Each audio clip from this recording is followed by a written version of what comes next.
Se alguém, no entanto, aceitasse sua proposta e fosse descoberto, sua cabeça seria cortada e exposta numa vara comprida.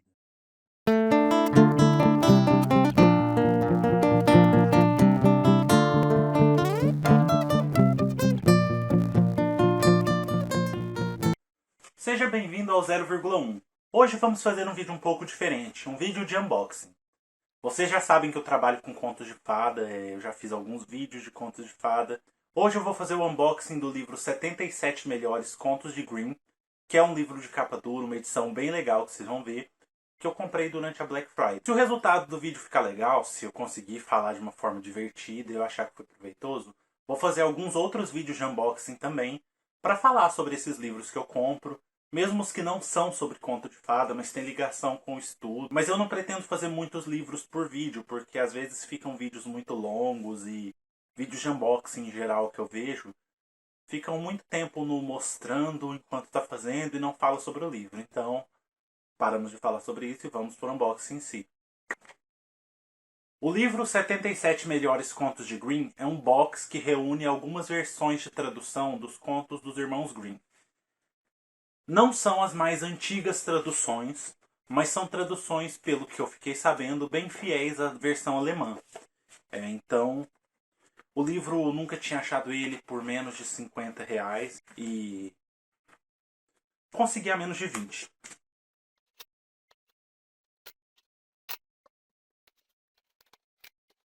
Bom, pessoal, então esse aqui é o box.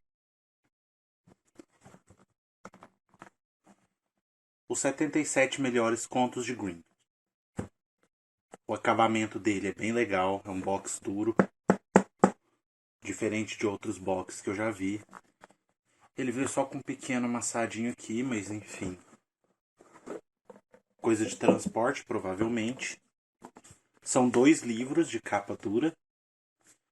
E ele veio com esse extra, que são mais 7 contos. O 7, que é um número mágico para os contos de fada. Vários deles vocês já devem ter visto. 7 anões. A Branca de Neve tinha 7 anos quando a madrasta manda perseguir ela. E enfim.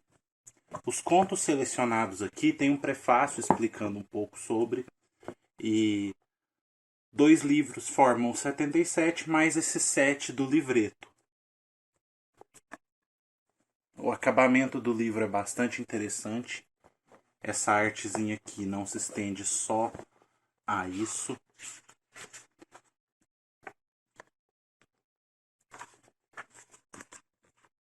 Tem aqui um desenho dos irmãos Grimm. No índice a gente vê quais os contos em cada livro. E vou falar um pouco sobre um que me chamou atenção, que até é destacado no prefácio desse, que é o Ouriço do Mar. Era um conto que eu nunca tinha lido. Mesmo tendo outras versões, eu nunca li.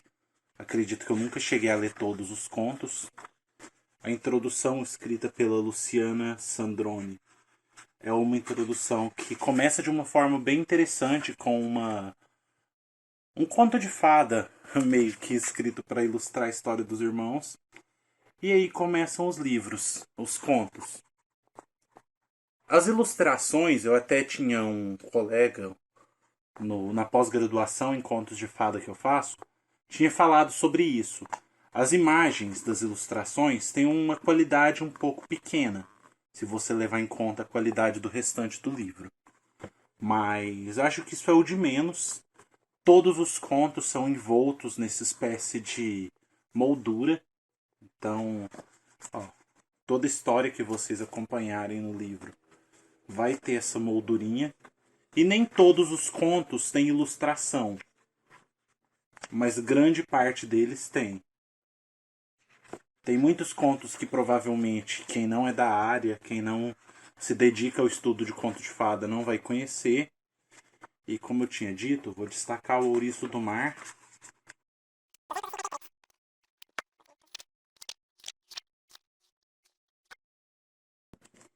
O Ouriço do Mar.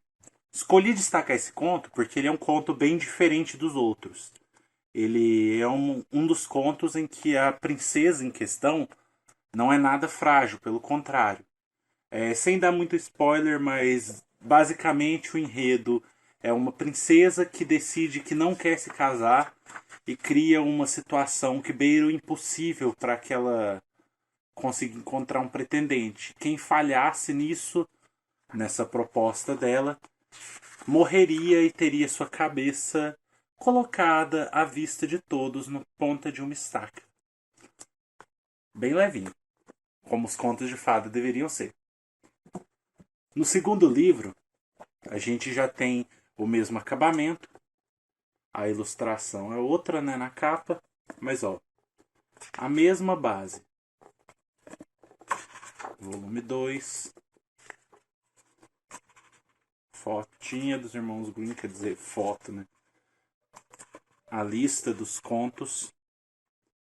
Esse aqui tem alguns contos um pouco mais conhecidos, como o Alfaiate Valente, que é uma forma de anedota, né, também. É um conto bastante conhecido. Tem alguns contos que para alguns são tidos como fábulas, como O Lobo e os Sete Cabritinhos. Tem Rumpelstiltskin, que é o meu favorito. Aqui tá como Rumpelstiltskin, né?